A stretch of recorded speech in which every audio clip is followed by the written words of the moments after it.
a new season, but the same Everton. We come away from Goodison Park disappointed after having 19 shots, generating the highest XG out of any side who didn't score last season in one game to start off the season. 1-0 losers, but a lot of good to extract out of this one. I mean, it's very easy to home in on all the bad things we did, all the things that had a large bearing on the result of the game.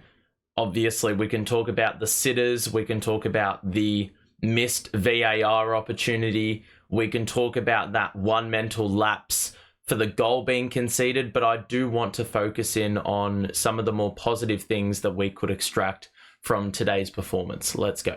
Now, I'm going to talk about my player of the match first up, and this is probably a name that's a bit more under the radar. I'm going to give it to Idrissa Gana Gueye. I actually think he was one of our better players. I mean, you could have talked about Alex Iwobi, Amadou Onana, James Garner. Basically, the entire midfield put in a pretty good shift, but I will give it to Gana Gueye for his ability to disrupt Fulham advancements on many occasions. And also just his intercepting was quite strong today. His passing, his distribution wasn't too bad as well. Sometimes you don't really know what you're going to get on that front.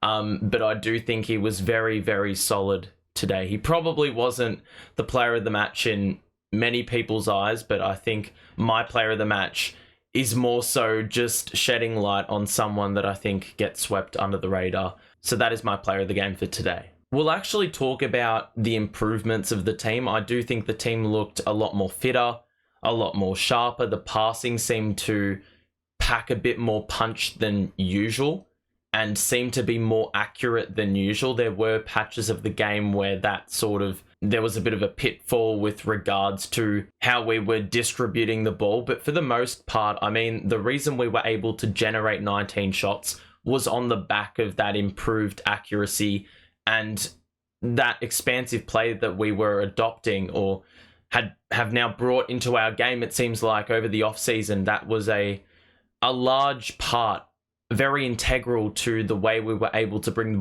the ball forward.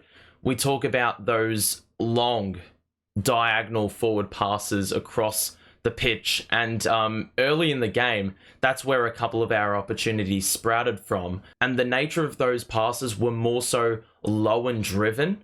I mean, I think about one that Amadou Onana was able to whip across his body to centralize the ball, and then I also think about Alex Iwobi as well. I believe there was one involving him as well, a very nice sweeping pass across the ground. But if we can maintain that sort of passing style over the course of the season, I think we'll be okay. Obviously, we talk about the 19 shots, the XG, the high quality chances we were getting. It's excellent that we're getting these high quality chances.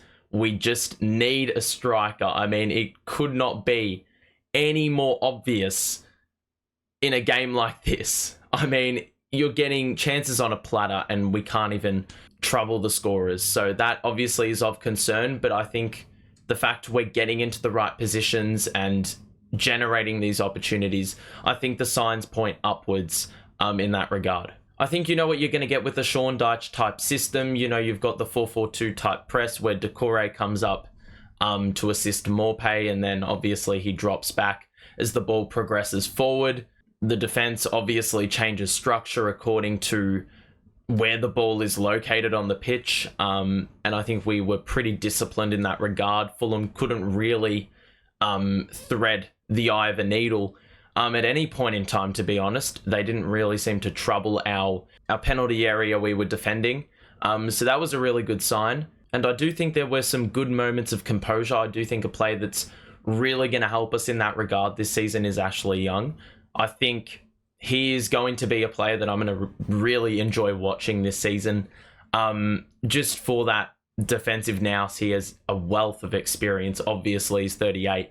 But he doesn't seem to look like a player who is 38. Plenty of pace. He was looking to get forward on occasion, but found that balance. Sometimes he would, you know, some players can really get into the trap of making mistakes in really vulnerable areas, but he knew how to avoid that and how to avert danger at the right time. Even his distribution was pretty good. It was sensible. It wasn't anything too eye-catching, but you don't need to be eye-catching as a defender. You just need to be able to do your job well, and that's defend and look after the ball when you got it, so you don't inadvertently, leave your goalkeeper vulnerable and defending a net one-on-one. So I think he's a player that's really going to help us this season. We've got a lot more leaders on the pitch this season. I mean, a lot of players have gone through the wars last season and they know they don't want to be in that position again. I mean, some players have gone through this twice. So I think all these learning experiences and the adversity will help this team to grow. But I do think those inclusions of leadership are going to help us as well in the long run. I do want to talk about that foul for a second, though. The one that we scored a goal from but was disallowed. I really don't understand what any player is supposed to do in the situation of Tarkowski's. He was just sitting under the ball. He was just incidentally in the position where Leno was running towards. Leno drops the ball. I think he was trying to initiate the contact more than Tarkowski was. That should have been a goal. And once again, the VAR is not relied upon. It just chooses to be relied upon when they feel like it suits. But in Everton's case, it never suits at all. So I don't really have much else to say aside from that. Also want to talk about Mopé just for a moment. I actually think he wasn't as bad as people may make him out to be. It absolutely baffles me how it remains a constant of his game to be able to miss the high percentage opportunities he does miss, and he did it twice in this game, or even 3 times, to be honest. But that aside, I do think he was looking much, much better and more comfortable in the Dyche system where it's not a Dyche system to have one man up top, but he looked more comfortable in that role today. His hold-up play looked a little bit more assertive. He was looking to get the ball moving a lot more, and he was getting in the right areas. He was finding the spaces. That's how he was generating the opportunities. He was locating that space, and thus he had more time to get a shot off. Last season, we couldn't even see where the goals were going to come from because there was no trace of any goal-scoring source. Mopé did not know where he was going. He didn't have any form of navigation. He looked lost. But today, it was a very different story. And ultimately, we can't be standing for this lack of conversion in the Premier League. But I will say that it was a bit refreshing to see Mopé look somewhat adequate apart from, the goal-scoring ability, which just seems like it's going to plateau and never, ever elevate. So we need a striker. We need DCL. Don't know why we didn't see Danjuma a little bit earlier in the game. I mean, he probably converts at least 1 or 2 of those opportunities, but it's a positive sign to see players looking more sharper. I think that's going to be the big thing. Sean Dyche has had a full preseason to really put these players through the wars, and I think we're going to be better for it. And obviously today showed with the sharpness really coming to life in this game and allowing us to have that ascendancy. I just want to highlight a couple of plays that really stood out to me.